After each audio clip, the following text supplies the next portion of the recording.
We're live. All right. Thanks everyone for joining me today. Had a great conversation. We're going to have a great conversation today with Peter Yoder from Series Homes.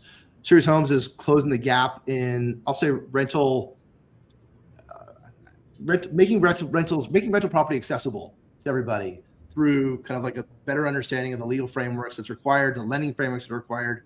And what was really cool about our original conversation is really around like Peter's background and how he got here from Flock, from first, second hire at Flock, progress before that, financial analysis. So you're looking at a conversation that's going to mix together a combination of credit, combination of acquisition, M&A, but all built around how we can enable this for the average mom and pop buyer, especially given that I think something like 97% of the rental market is composed of mom and pop buyers, and it's a great way to create a financial freedom for yourself when you're talking about how to acquire assets. So thrilled for the conversation today, Peter. Thanks for coming on.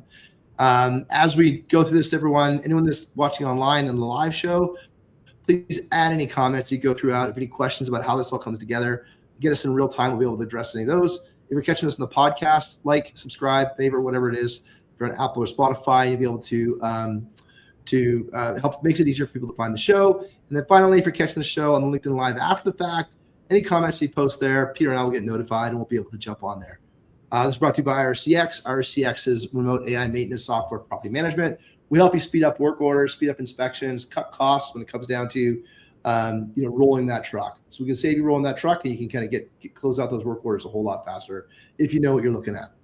As we kick this off, Peter, wonderful meeting you the other day, and also I should mention a mutual connection with Dana Dunford from Hemlane, one of our good friends who's been on the show back in the fall. And I was just chatting with another startup around Dana's approach to her first bunch of customers, and I think that go back and listen to that one if you haven't listened to it. It's from around June of last year.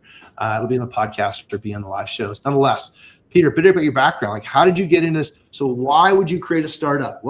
What maddening event occurred in your life that you decided I'm going to take on more than I should, or what kind of like personality defect do you have that you decided that I'm going to start a company? Yeah, I think it's a combination of a little bit of delusion, a little bit of naivete, a high tolerance for pain and uncertainty. I love it. But in general, yeah, I appreciate the intro. It's great to chat. I think my background is interesting insofar as it kind of connects property management, right, which is your world, and financial analysis. And I think that the United States housing system is so fascinating on so many different levels. And home affordability is something that is, top of mind politically, right? You can't open Bloomberg without seeing home affordability plummets to all-time lows, or you can't open, even the news and not hear Trump saying we need to do something about home affordability, right? Might blame, corporate landlords, which is obviously the wrong solution, but home affordability really has become a first-class problem. And I've always been interested in housing policy. I studied housing policy in grad school, and I always like to think about multiple inputs to the housing policy conversation. The first of which is zoning, right? Zoning is perhaps the most oft talked about. I think it isn't the most important. I think the most important is actually financing, right? Or mortgage policy. Yeah. So you think about like zoning and financing policy as two levers to like the housing affordability conversation. There's a number of others, right? Like development, construction costs, labor market, et cetera. But those two are kind of the major levers. I think financeability. Fundamentally, right? It's like the availability to build supply. The demand pre-exists, the availability to build supply, and the funds to be able to create that supply. It's like it's the foundations of capitalism. Without that, you've got no deal. Exactly, yeah. And I think that you can like break down the housing market very roughly into like three buckets, one of which is single family, right? Think about, your major home builders. The second of which is what folks term like missing middle, or 2, 3, or 4 unit buildings. And the third is 5+ multifamily. You call that, corporate multifamily, most of which is much larger than 5. And 2 to 4 is really fascinating to me because it's perhaps the most naturally occurring affordable housing typology out there, right? It fits on a single family zone lot. It's large enough for the rental units to cover much, if not most, of the owner's mortgage, but it's built at like 1% of the rate of single family and large multifamily or 5+ multifamily combined. And like part of why I started this business was to explore why that's happening. And the reason that I found through a bunch of research, a bunch of trial and error, and a bunch of conversations with industry folks is there's a fundamental sequencing failure in how consumers find, finance, and manage these things as primary residences. Before I dive into that, it'd probably be helpful to take a step back and actually explain the fundamentals of the economics. Yeah, because that's going to frame the problem, right? Because like people think that you can go buy a single family home and how many you can buy and you can rent it out. But then when you start getting into multiple mortgages, the bank gets a little bit, they get a little gun shy about issuing that many mortgages based on your private income stream, personal income stream, or maybe even a discounted cash flows model. So that creates a gap, right? So if you could kind of explain a little bit more about that, so people that are thinking about getting into that 97% of the market that owns these things, like how do they fit into this? How does this relate to them? Yeah, exactly. So the Federal Housing Administration, which the government started to kind of oversee housing in the country in 1934, explicitly defined single family as 1 to 4 family buildings, right? So since the federal government got involved in housing 2, 3, and 4 unit product, right? Duplex, triplex, fourplex, we're in the same umbrella from a classification and lending perspective as your traditional detached home or your townhome or your condo. And then the conventional loan programs policy blessed that in the early 60s, right? So what that means is you can borrow on a primary residence mortgage up to 4 units, as long as you occupy one of the units for 12 consecutive months.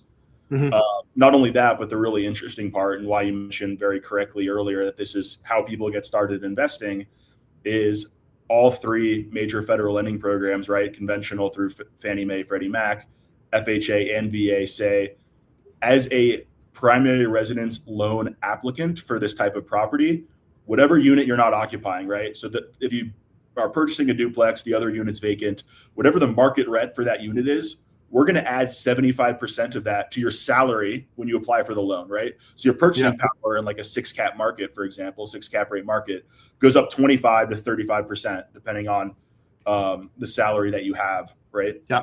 An associated DTI there. So it's really powerful from an affordability perspective. And I think a lot of people think about investing and they say, I already have to be wealthy.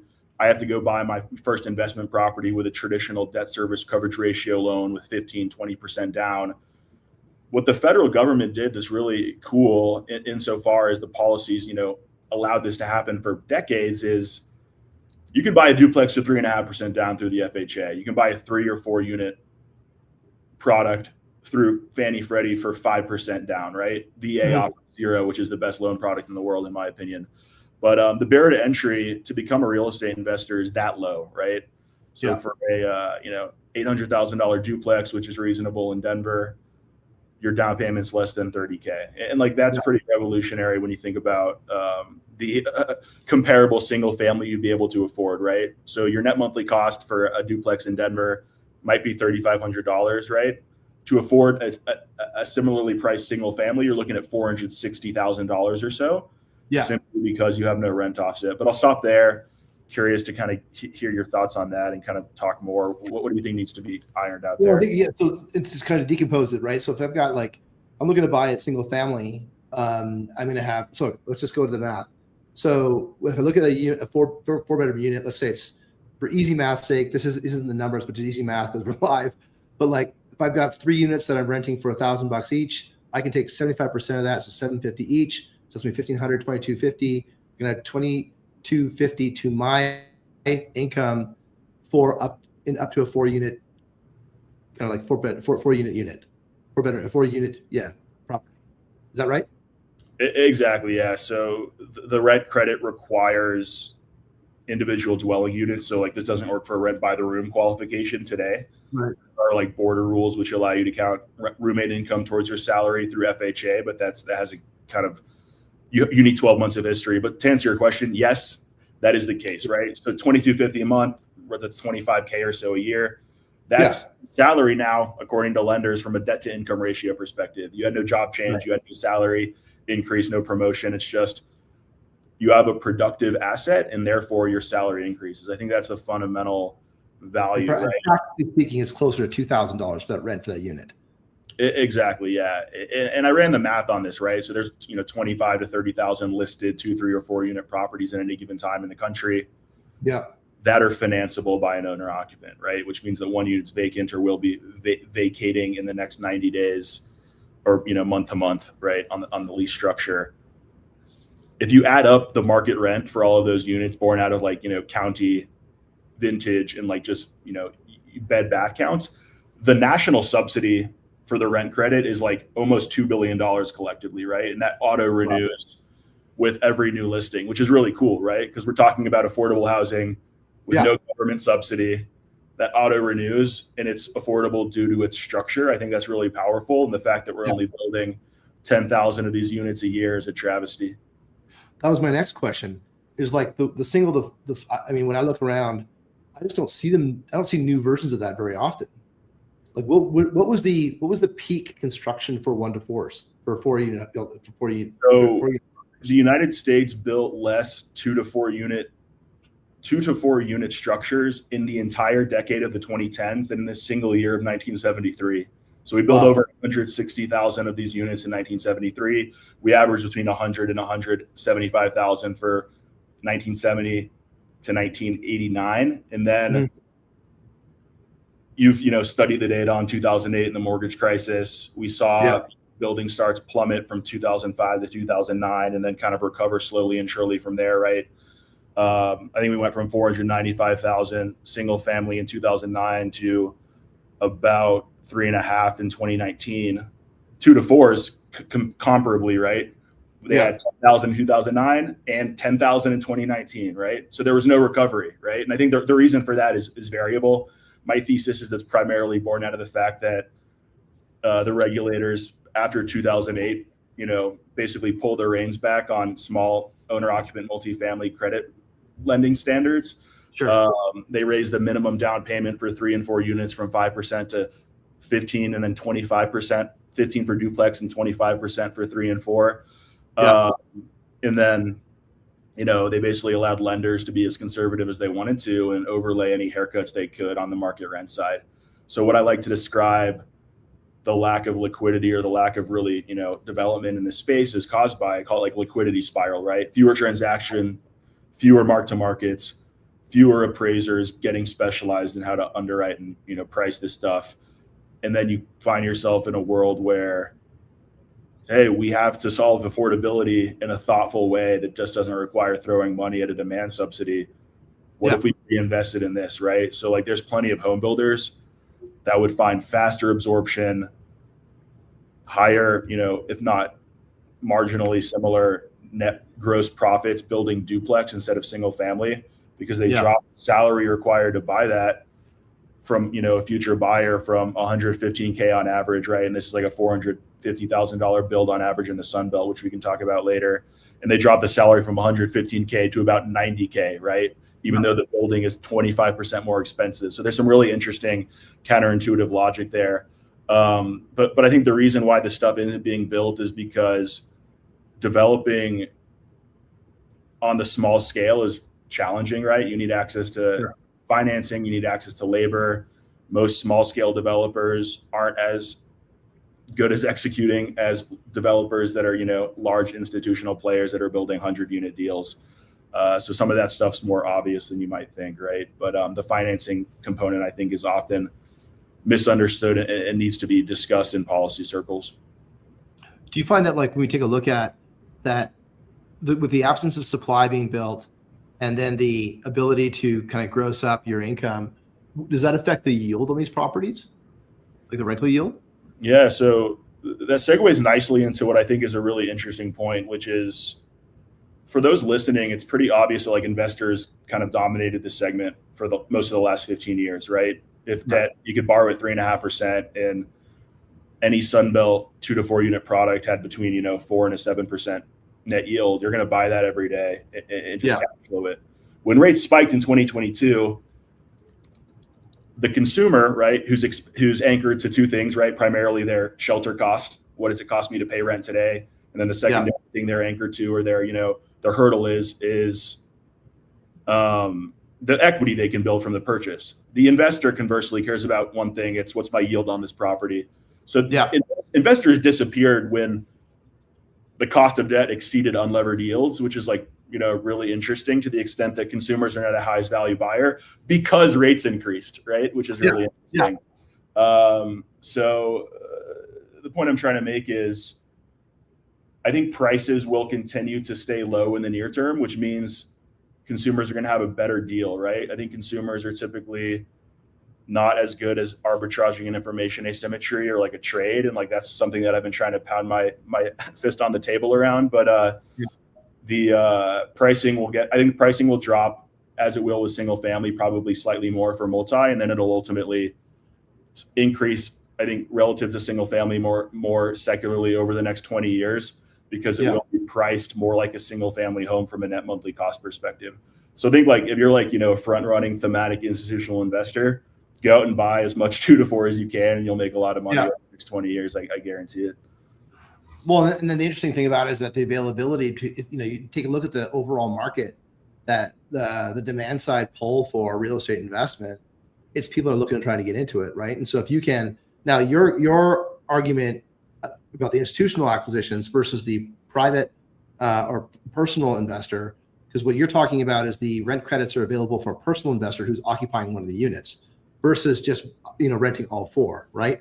There's a split there. Yeah, that's a super important and like fundamental thing I want to really get clear on. The consumer has a 20% higher net present value advantage on the same property than an investor, simply because they're classified as a super borrower that's subsidized by federal lending policy, right? So if you're, a prime investor borrower, you're going to go to your bank or your non-bank lender, and they're going to say you're going to have to put, 15% down or 20% down, depending on the product. The FHA says, here's 3.5% down, right? So if you just run the model on that, the coupon, as far as the interest rates, are going to be fairly similar. I think the fact that the financial system provides cheaper debt to investors over owner occupants is another conversation we can talk about, right? But you're right. The consumer is not also liable to the investor's mandate, which is this has to cash flow at 1.1 or 1.2%, debt service coverage ratio. The investor is, hey, are you able to support this loan, right? Net of 75% of rent adding to your salary. And that's like not even being deducted from your principal, interest, taxes, and insurance. It's just added to your salary, which is important to know. So I think the government could make this even more affordable if they chose to thoughtfully. But the mortgage lenders are anchoring that to your income, right? They're not anchoring that to the property's yield. So you have the ability to pay more for the same property than an investor 9 times out of 10, which I think will dominate this category over the next 10 years. And really, I mean, you're only able to buy it, like, this is only available to you for the first single property, right? You can't really go out and scale out. Yeah, you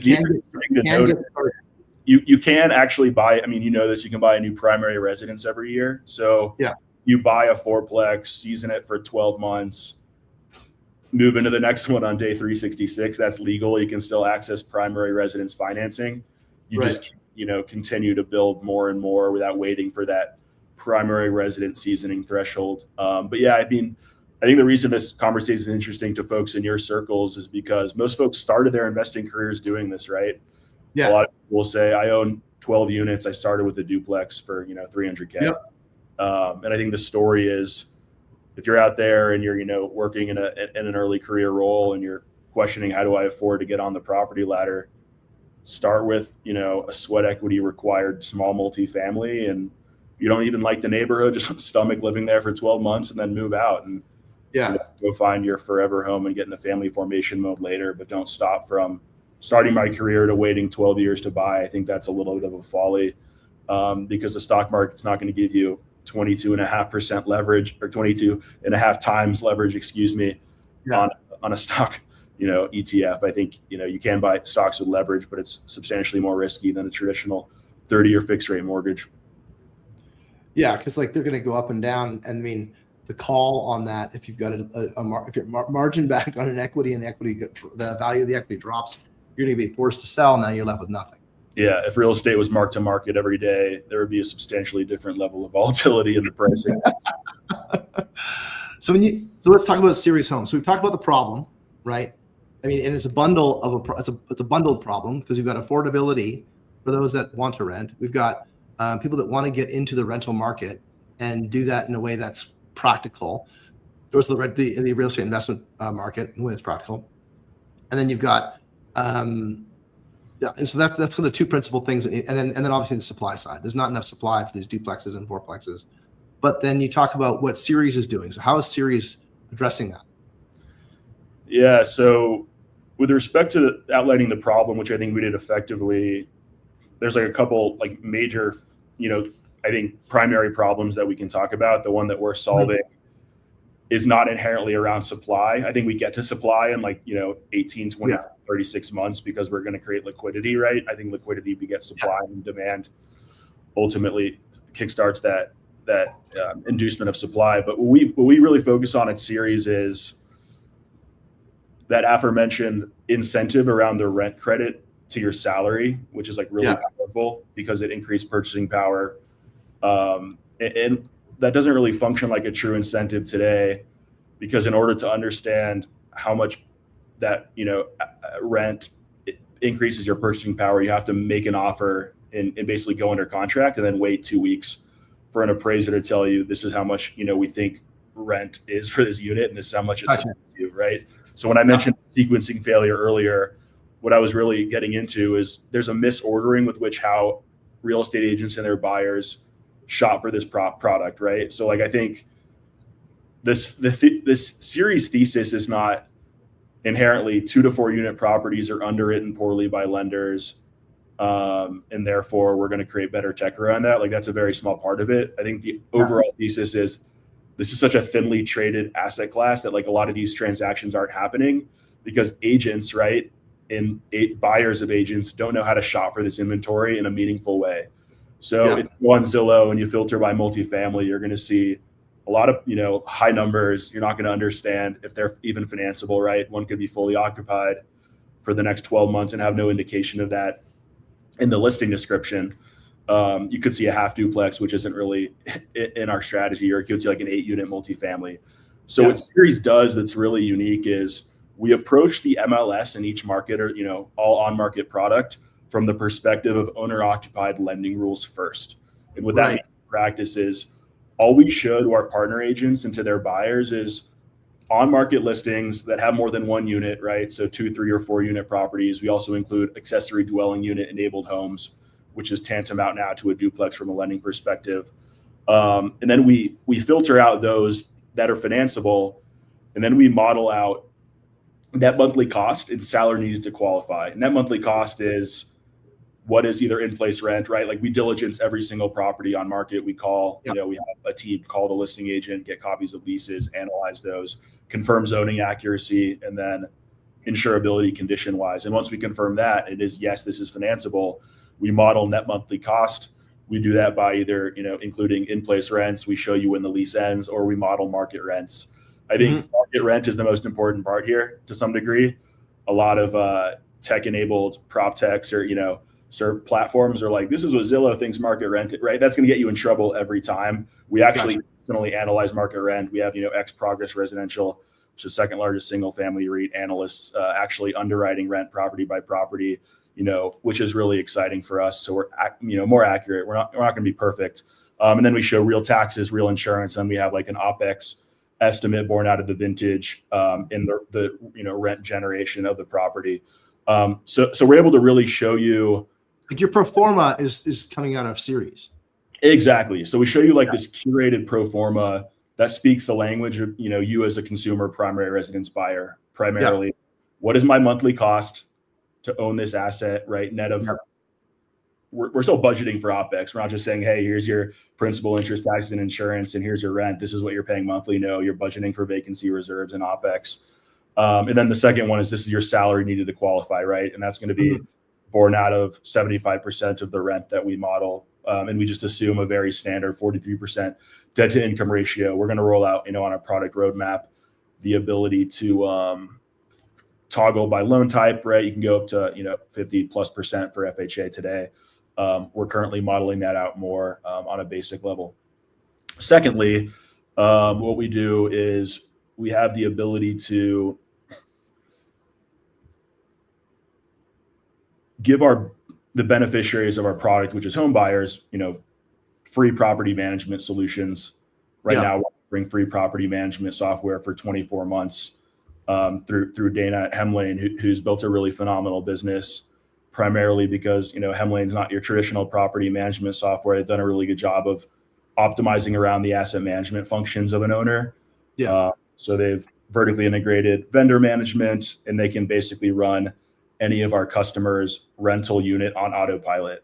I think the biggest anxiety folks have around buying a multi-unit property as a primary residence is they consider the downside risk to be, not really quantifiable. And then they're anxious about living next door to somebody who might be knocking on their door, asking for, a repair, complaining about something. So my conviction is that if you don't want to get involved in the management, you shouldn't. We can do that for you. And we price that, out of a product we offer for free, simply so we can really get folks excited and incentivized. And I'm happy to do that just to, bootstrap and kickstart some demand on our end. But does that explain our product? I know I kind of jumped a little bit. Well, I think that if I think about it from a buyer's perspective, right? Like I'll filter on it. So you're helping me filter on listings that are going to fit within this kind of like purchasing scenario or financing scenario. You help me do the underwriting pro forma. So I'm buying with judiciously. And that's going to affect that's going to go into my financing, P&L that I'm going to need to be able to support that my financing documents. And then post financing, post close, post escrow, post COE, all that stuff. You're going to help me figure out how to manage a property. So then now I can go and do this again, right? Because if I'm buying a property, I may want to live in it, may need to live in it, but ultimately maybe I don't want to have that headache of being a property manager, or maybe I'm not even, I'll say I don't have the capacity to be a property manager. So what we're doing is we're busting down all the barriers to property search, property acquisition, property financing, and then property management for this asset class. That's that's thinly traded, as you well put. And then ultimately to be able to grow a portfolio along these lines where you're levering up the available rent credits that are out there, and ultimately putting more units in the street. And your point around supply is that supply is not going to move unless we get the financing figured out. And so this is going to help figure out the financing piece of it, because eventually we're going to see a consumption of these available units will just come off the market. Maybe their yield will even go, their pricing will go higher, the equity growth will go higher because of the rental cash flow that comes from them. Not to mention the fact that rental cash flow is now, it's non-diluted. It's not like a single person in a single home. It's three, so it's diluted a little bit further than it could be, to the point that but it's also still accessible to that buyer. And so the buyers that are out there today, that are out there seeking to find this, they are going to go and I guess the better question is how do they do it today? Like today, is it just plain stuck? Like what's the current alternative to, how do you search right now? How do you finance it? How do you, use an agent or broker to acquire it? But how do you search? How do you acquire? How do you, and then managing is probably, there's probably guesses to that. But the first two questions, searching for multiplex and then acquiring that multiplex, how's that done right now? Yeah, that's a great question. I think just to summarize what you said, what I tell agents that we partner with around our product is my goal is to make your experience selling plexes to your clients and helping them buy them be the exact same as a single unit product, right? Yeah. Basically bringing certainty upstream of the search process instead of post offer acceptance and mid escrow, right? So marginal buyers will have clarity on qualification. And by the way, agents, right? Your goal is to make money and, be credible. Most of them shy away from this, inventory because there's questions around certainty of qualification, which ultimately, causes a little bit of a chilling effect. But to answer your question, I'm not going to sit here and say you can't go find one of these and execute it with an existing team. I think this is done. How's it done? 10,000 plus of these transactions, every 2 months in the country. The way they're done now is it typically requires what I like to call the buyer to have a higher level of education and agency than the average home buyer under the average set of constraints, right? I think like we talk about the path of least resistance and incentive design and housing, like I think this is a pretty clear example of somebody might think like the term house hacking has been around. I think Bigger Pockets coined the term in 2009 or whatever, but the idea that like this is a novel thing is just not true. The idea is like the average person just doesn't have the ability to absorb the complexity associated with finding and financing and managing one of these. But the way that somebody does today is that you can go on Zillow or Redfin and filter by multifamily and just, look listing by listing and say, hey, does this price look relatively in line with what I know that, based off my knowledge of mortgage rules, what I know I could qualify for, right? And like most people aren't originally thinking about the rent credit. That's something that like is a cherry on top if their lender flags it early enough, right? Yeah. But I think the idea there is like, we're in a position where anybody earning less than 120 grand in most tier 2 markets is like affordability constrained on the purchase side, right?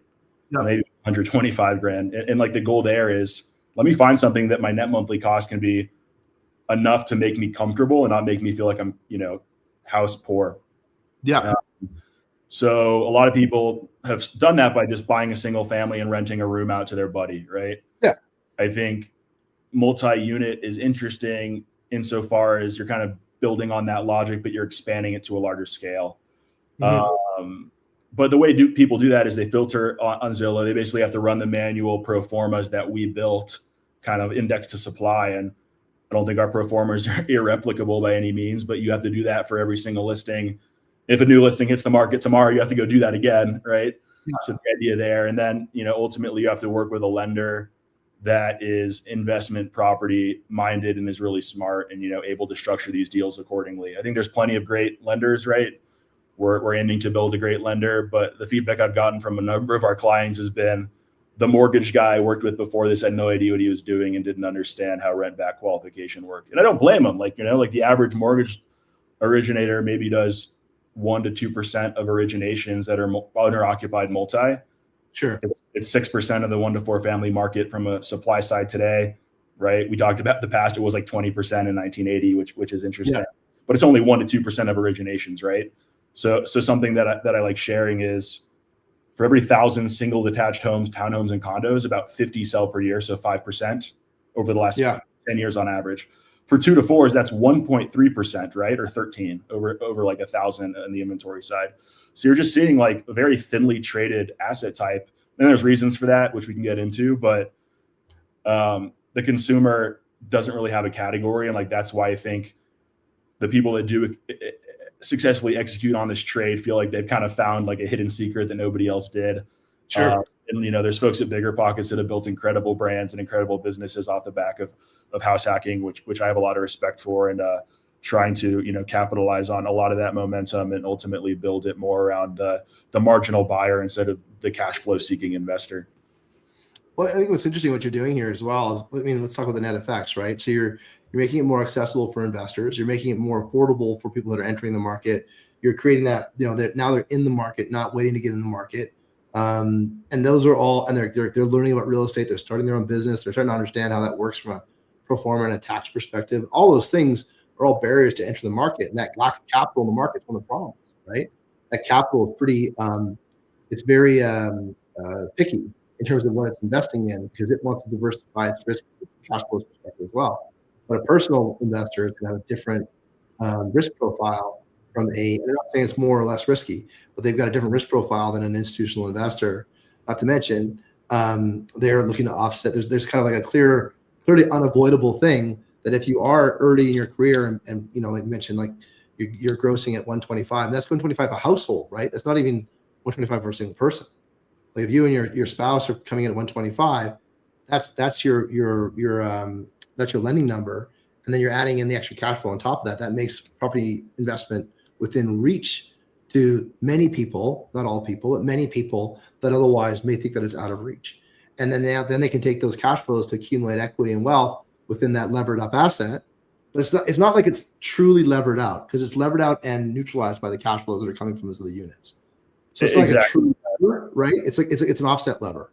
Yeah, that's very well said. I really like the way you frame that. I think like a lot of the common, buzz around financial advisory, especially on like social media with like Rami Yeah. Sethi, some of those guys are like, buying a house is a terrible decision, right? Like you should rent and invest. Like that's like the trade that people are selling right now. I think that Yeah. buying a 2 to 4 unit and keeping, your net monthly cost within 20% plus or minus of your rent is like a better decision than renting and investing in a vacuum because of the leverage efficiency you gain by, Yeah. borrowing a $500,000 property with less than 30 grand down. I think like that's something that a lot of the, financial advising pundits get wrong. And I think that, yes, it's, maintenance is going to be expensive. You're going to have to learn a thing or two, right? I think people preach convenience as the golden goose of finance is a little bit short-sighted. Like you make money by working and solving problems, right? And I think like being a small hold landlord is no different. Well, I think let's get into the argument around like leverage, right? Like our first home that we first bought, the year before we got married, it was a 1915 farmhouse. Well, previously farmhouse, surrounded by the city, but the back of it had, and it's kind of like 1.5 story set up, leaked heat everywhere. But the back of the house had a unit that was kind of built onto it, right? And that unit paid for half of our mortgage for 3-4 years.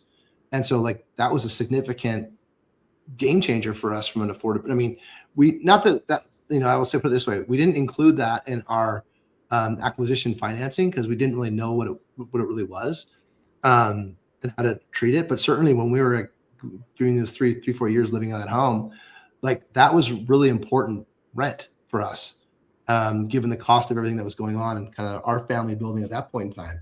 So I totally empathize with the people that are doing this, are seeking to. I think like what I like that you've done is you've shed light on opportunity for people to become real estate investors where they previously might feel completely blocked, right? They might feel it's completely out of reach.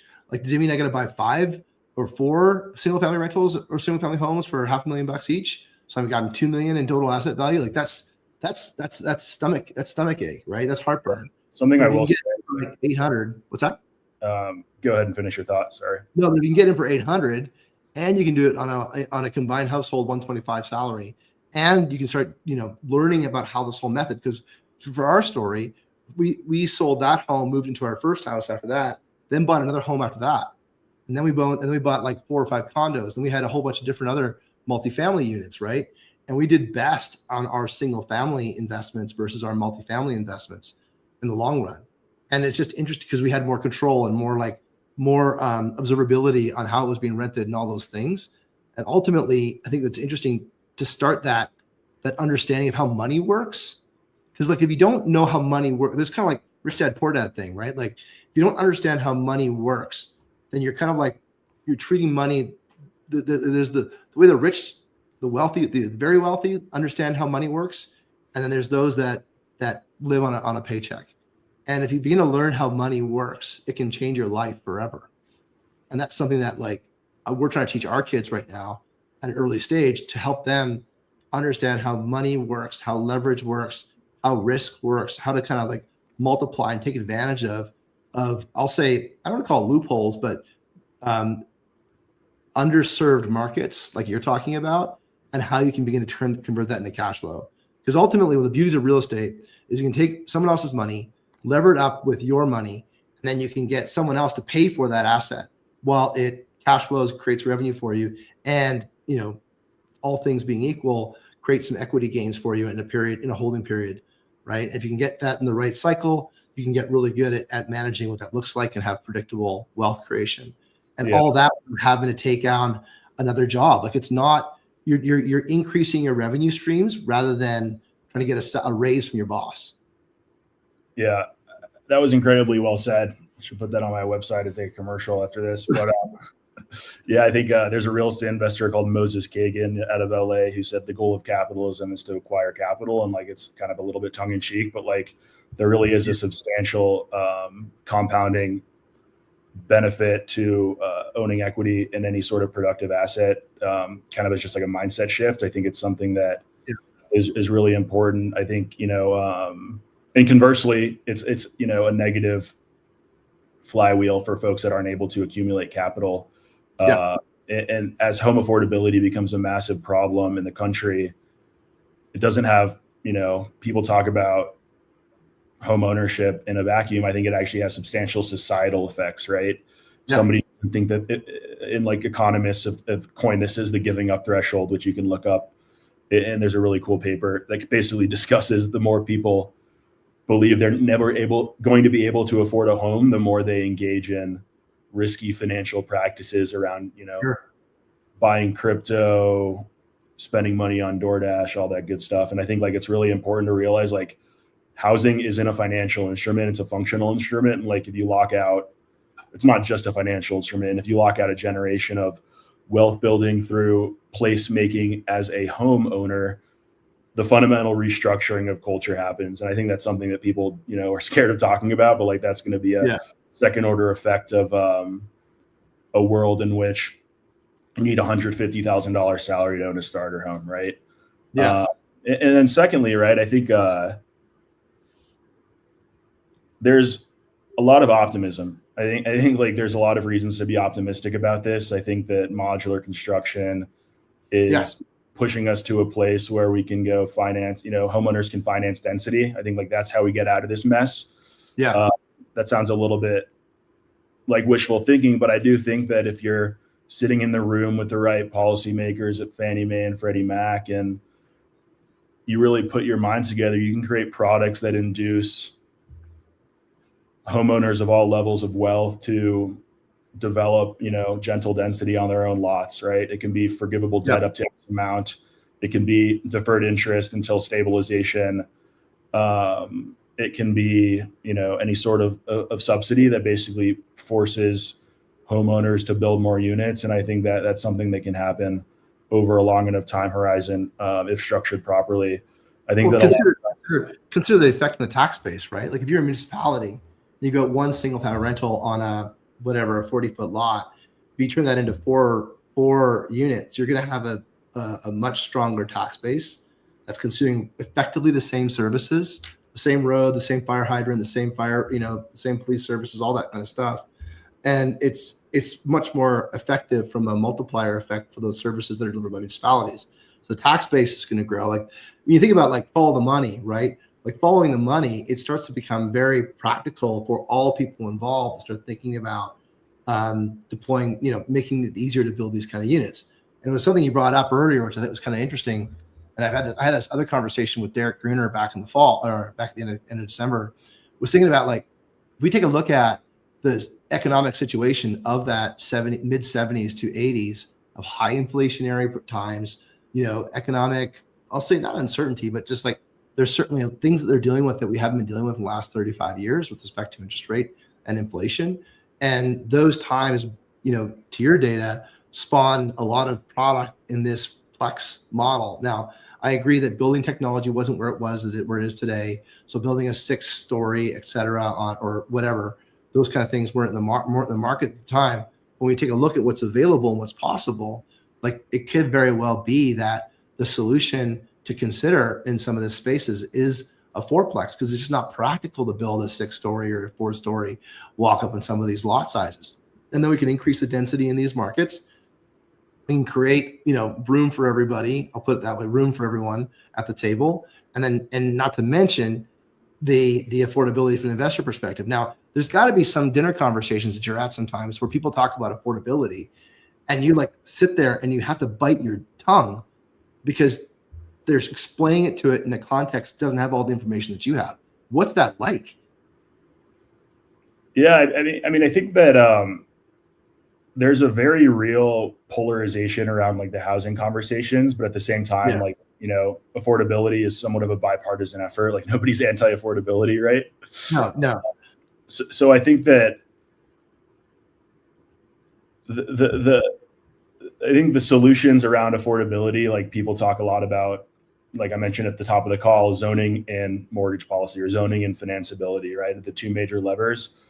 I think financeability is the one that is, perhaps less discussed and most important. And like, talking about mortgage policy at a dinner conversation is probably going to confuse some folks, but if you look at a lot of the narrative around the post 2008 financial crisis, I mentioned this a bit earlier, but the reaction of the Fed and a lot of the powers that be was to punish middle-class borrowers by tightening credit standards, not only in 2 to 4 unit, but also in single, right? They basically said anybody with a, moderate credit score, I think it was like 660 to 749, is now, substantially more challenged in getting access to a mortgage than somebody with a prime rate credit score.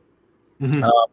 And they've since walked back a lot of those, regulations on the single unit side, but 2 to 4 unit product, right, I think still is subject to a number of penalties, right? Like the self-sufficiency test for the FHA is an obvious one.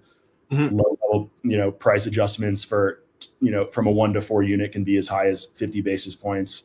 And are we like, hey, this fourplex is inherently more risky because it's cheaper to own, right, than the single unit? Like that's where I think the policymakers need to classify 2 to 4 units either as an investor risk product or a consumer risk product, right? And as long as they straddle those two and the ambiguity that's required to hold those two disparate views, I think you're not going to be able to really price this as well as you could, and ultimately spur a lot of that demand from the future generation to buy these and occupy them and run them. Yeah, I think there's a lot of cognitive dissonance in housing debates writ large. I think the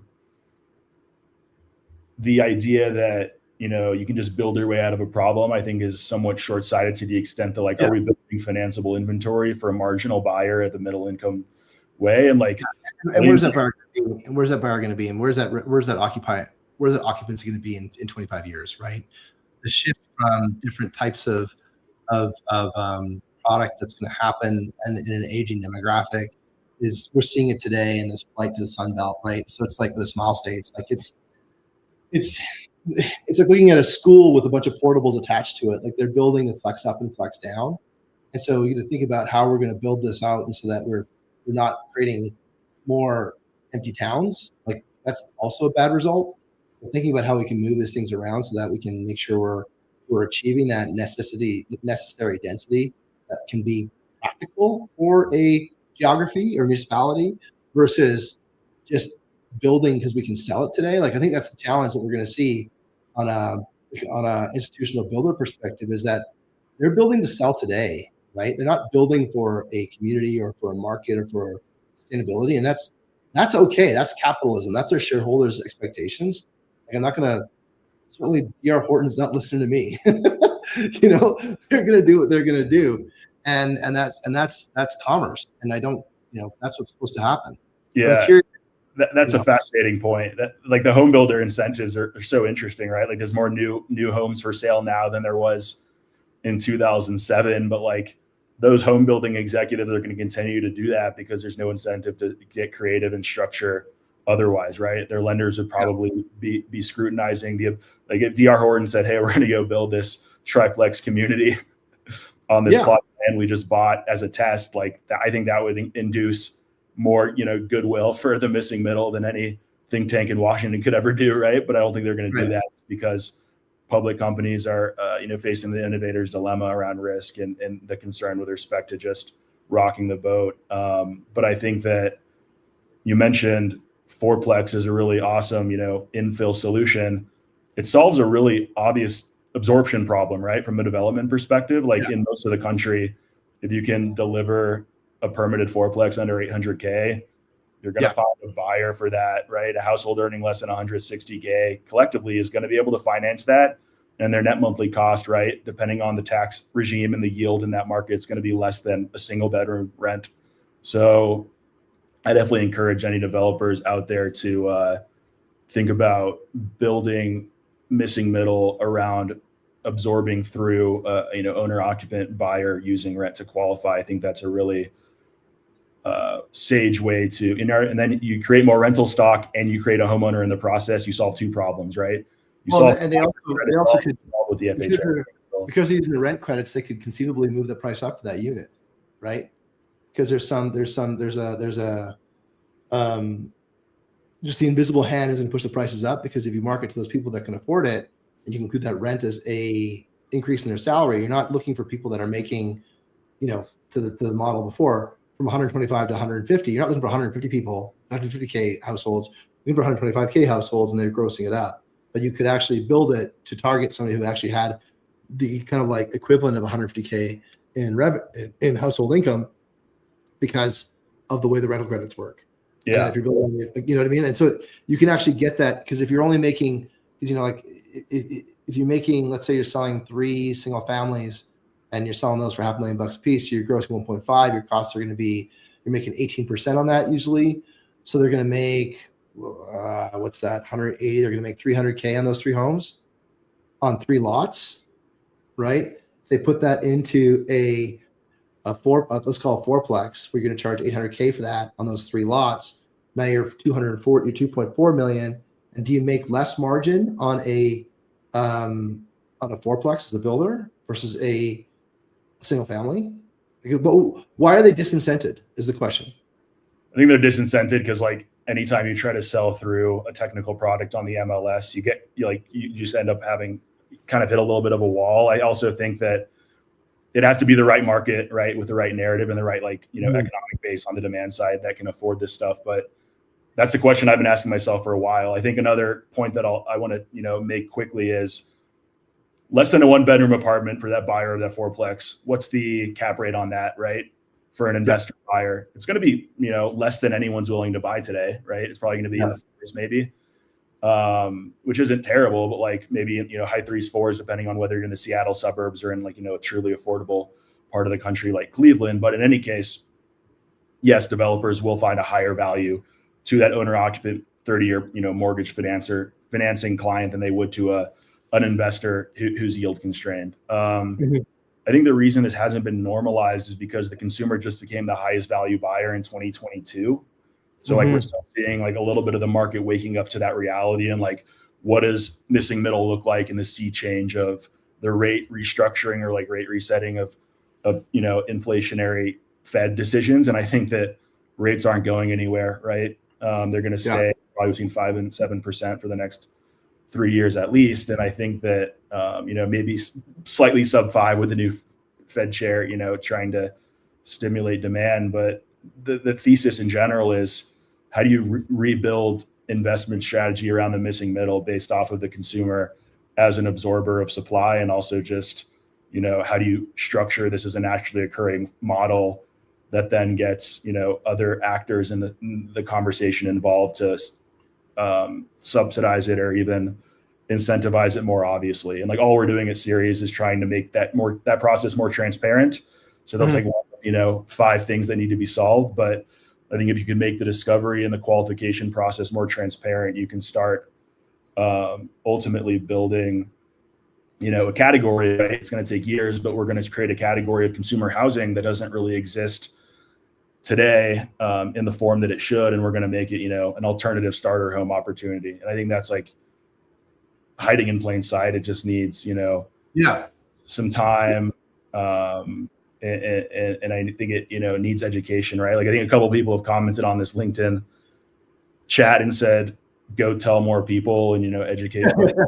Like, it's hard to educate people because you want to be like, you know, on one side, hey, go find financial freedom and build wealth. They think that that's something that a lot of people feel jaded around, just with respect to like all the gurus out there. And then the others, is, you know, you'll get rich if you wait 15 years. I think that's also unpalatable to some folks. Conversely, but isn't it? I mean, if we go back to even like the kind of like ninja loans back in the before the GFC, like, is it come down to informing the realtors? Like, you know, how can we follow the money? Again, like, you can talk to the masses about how good, you know, eating vegetables is for them, but ultimately it's not going to matter until you change the way that the food comes out of the kitchen. Like, how can we begin to, like, is that maybe the angle? Like, I don't know. We're workshopping it in real time, but like, there's a financial incentive for a couple different people to start making this more practical. No, if you're a real estate agent, you know, you can roll with this. That is the angle. Yeah. Like that is explicitly the angle. It's real estate agents are champions of this because they're incentivized to, you know, ultimately build a differentiated business around this inventory. That's, you know, it's in between residential agent specialty and commercial brokerage. And like, there's a huge evergreen opportunity for smart, you know, people that want to really make, you know, a lot of money selling a differentiated product. There was over $3.5 billion in gross agent commissions in this segment last year. That's going to continue to grow over time. Yeah. If you own a market and you do 5 of these a month, right, at median prices, 5 is a lot, right? Let's say 3 a month, right? A little bit more reasonable for an agent. You're going to be making, you know, $600,000 a year, 5 to 600,000 a year. And like, we're going to help you do that. So we are not expecting to change consumer demand, you know, direct to consumer. Like that model is incredibly challenging. It's been, you know, tried and failed by multiple prop techs that have raised tens and hundreds of millions of dollars. The way Series Homes grows is by making agents a heck ton of, a hell of a lot of money and like setting them up for success and giving them the tools they need.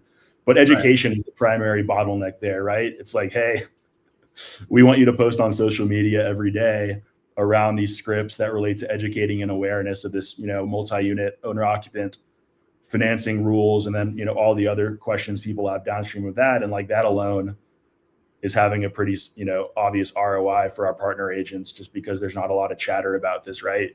You can go on Instagram, learn about house hacking, but like those are typically very surface level demand kind of oriented solutions. And if you really speak to a buyer, like you said, in terms of, hey, let's talk about financial planning. Let's talk about what wealth building looks like over time. Let's talk about barriers to entry. That's when you really hook people. And like, I think agents that are able to speak the language of a financial advisor and build rapport through the lens of, you know, financial journey are the ones that we've seen have a lot of success. But yeah, we want to, you know, get 500, 1,000 agents nationally. You know, we want to arm them with pre-qualified inventory they can sell to their buyers the same way they could a townhome or condo. And then, you know, it's off to the races as the network effects build from there. But yeah, I don't think brand. That closes the loop on the hell yes buyer, right? Because like ultimately they're incented by revenue, and they're gonna make more money if they can find more. I mean, in a world right now where it's tilting towards the buyers anyways, if they can start, you know, differentiating themselves by finding the you know, making affordability available, and to them they just want to close on their deal. So if you can make the supply side stronger for this scarce product, you become an expert in it, and you know, you don't even have to pay as a realtor. You're going to pass those flew through. I mean, presumably out down the buyer, right? The buyer's the one that's actually paying Series Homes. Exactly. We don't charge any agent $1. We're never going to ask an agent for a dime of any of their commission. I think any prop techs that are growing and trying to wedge into agent commissions are going to lose over the long enough time horizon. Yeah, you don't take money out. You don't get rich taking money out of people's pockets. Yeah, and like the thing I like to tell our agents is like, hey, you're going to make 3 times more than we are on this transaction. How does that feel? You know what I mean? So yeah, I think the hell yes is agents, like agents out there that we have worked with to date are super excited, and they view this as an opportunity, right? I think like building demand on socials over you know, really niche education or awareness content takes like 90 days, right? So like we're not going to really see a lot of the ramp up on our agents until 90 days. But then once they hit 90 days, we're going to, you know, see those base hits accumulate, and then you're going to make, you know, maybe 50, 70, 100 grand selling this inventory, and then go from there. But yeah, agents out there listening, you know, if you're interested in, you know, learning more about a differentiated product that solves affordability for your DTI constrained buyers, reach out and let's work together. Amazing.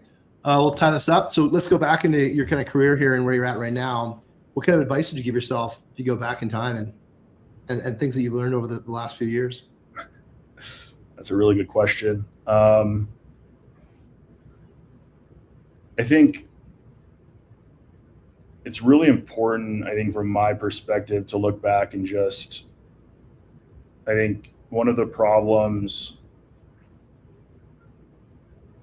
any entrepreneur has is like the temptation to think that being right about something intellectually actually matters, right? Like I don't think like being right or like having a view on some sort of market inefficiency is like something that's valuable from a business perspective. I think that a lot of the draw that I think a lot of younger folks get around entrepreneurship is like, oh, it's like this creative outlet for me to express my you know, view on the world. I think the way that I've experienced that has been much more of like an engineer over an artist, right? Like I think the idea that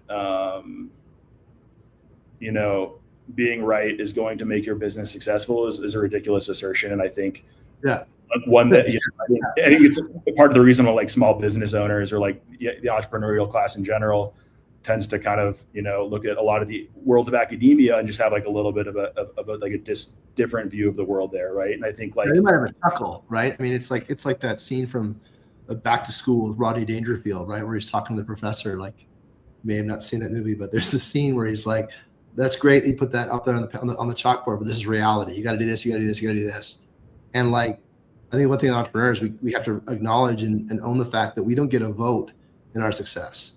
And so it's incredibly humbling to go out there and be an entrepreneur, because if you think you're right, you're 100% wrong, and that's just the way it works. And so you got to be able to kind of like test your position on being right with people who are buyers, because they're ultimately the ones that get to choose. They're the ones that get to decide. They are the sorting hat, not the entrepreneur. 100%. Yeah. I think it's like a really humbling experience, but it's also just like really, important. I think for anybody to realize your goal is to become a truth seeking machine and like basically be able to seek, feedback through rejection at all times, and do that in a way that continues to drive forward positive momentum. I know that's a little bit of like that sounded a little bit too motivational perhaps, or too out there, but I think that's what I would say. I tell folks, go get 100 no's, right?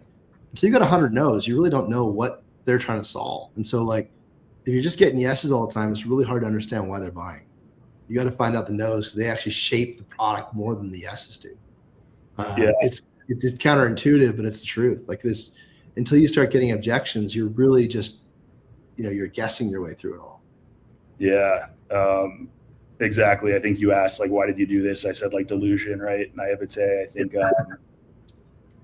you have to have a level of masochism as well. Like I think like, people are always challenged by the idea of like getting 100 no's. Like it sounds really great in theory. Then you go do it and you're like, this doesn't make me feel good. Right. No I think like, that's like a really hilarious difference that you really have to make. And if you don't make it, you're just going to be constantly, living in this weird place. But curious to hear more on your end as well, Guillermo. Like, tell me more about your journey from the perspective of like teachings that you can share with me, just because I don't really have much figured out other than knowing that you just have to keep moving forward. So what can you tell me as somebody who's already, built a lot of success?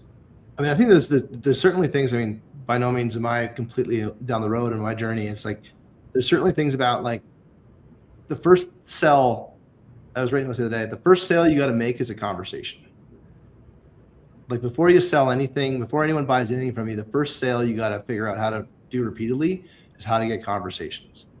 And then in those conversations, like be earnest in terms of like your curiosity versus actually trying to sell something or even position your ideas on someone. So like in the pursuit of no's, like almost be in the market trying to convince someone not to buy your product. And you're going to feel their desire to solve a problem that you don't necessarily fall into, right? So it's like, I asked you earlier, like, how do people do it today? Like, people like to solve problems by either doing it themselves, hiring people, vending it out to a third party, or then using software at the very end. That's usually their fourth option. And so, like, you got to be able to compete against those existing options. And what's that look like? And those conversations that you have, that first conversation that you sell, is an opportunity for your buyer to express how they do things today. Because that's what you're competing against. You're not competing against another product. You're not competing against another you're kind of like your quadrant. You're competing against, the spreadsheet. You're competing against the late hours, the insanity around doing things all by yourself. That's the thing that you're competing against. And it's often we overlook as entrepreneurs. We see our vision of the world and we try and go at it with our solution understanding, but really it comes down to the prioritization of your buyer and how they are electing to rank their to-dos and their priorities. And if they don't rank their priorities in alignment with what you're selling, you're not going to sell anything. Yeah. No matter how good it is. Yeah, that's very well said. I like that a lot. I think ultimately, like, it's a inherent curiosity, and like that ultimately comes from the ability to communicate, right? Like the ability to connect to an individual and understand their motivations, and understand where they're coming from. I think that trumps all else. Yeah, I think that's something that I certainly need to work on. I appreciate that feedback as well. I'm going to think a lot about that in the next couple of weeks. One other thing that did come to mind is if anybody has any thoughts or experience in fractional real estate investing, there's some great platforms out there, right? Like Arrived is one that comes to mind. I'm happy to chat through with you why I think Arrived is not even remotely similar to taking personal balance sheet risk on an individual deeded asset, and why those are ultimately different equations with respect to total returns and tax implications. But yeah, I love what you're doing. I think the getting to hell yes is a really great concept. I think continue to look forward to chatting and learning more from you as we scale, and hopefully we can implement your product through some of our customers as well over the next year. Well, like anything, it goes both ways, right? It's a conversation that creates that kind of like, it's two sticks, right? Rub two sticks together and get fire. That's the whole thing behind the whole hell yes conversation, is how do we create conversations that are open for everybody to listen in on so we can share. So I appreciate you kind of acknowledging that. That's really appreciated. You don't get it enough. Now I got a question for you. So who should we have on next on the show? That's a great question. Conversation. Yeah, I think. I saw an individual comment on the thread. I love the fact that the comments pop up on but Marvin Chang is a housing expert, specifically in the mortgage space. He also owns rental property as well. So having him on, shedding some light, I think, around the fintech side of the real estate world could be really fascinating. He currently runs Duke's fintech master's program, and just a really thoughtful person around a lot of the stuff that we're touching on. A bunch of other people come in as well, right? Like I don't know if you've talked to Flock, my former place of work. Talk to Ari, the founder there, at some point soon as well. I can put you in touch. That'd be helpful. Well, that'll be helpful. Well, I'll lean on Marvin. In addition, reach out to Ari at Flock. That'd be fantastic. Good conversations. Awesome, man. Well, thank you for today. Appreciate everyone for listening in today. This has been a really interesting conversation, covering the whole gamut of affordability, acquisition, search, everything, and the end-to-end for the specific asset class that is underserved and is meaningfully important for the problems that it solves across all those different stakeholders. So thank you for that. No one talks enough about it. So thank you. Everyone listening today, if you're on LinkedIn, like I said earlier, you got some comments or questions, ping them in there. We'll get to them later. We'll get to them and we'll get notifications. Podcasts on Apple or Spotify, favorite, all that kind of stuff.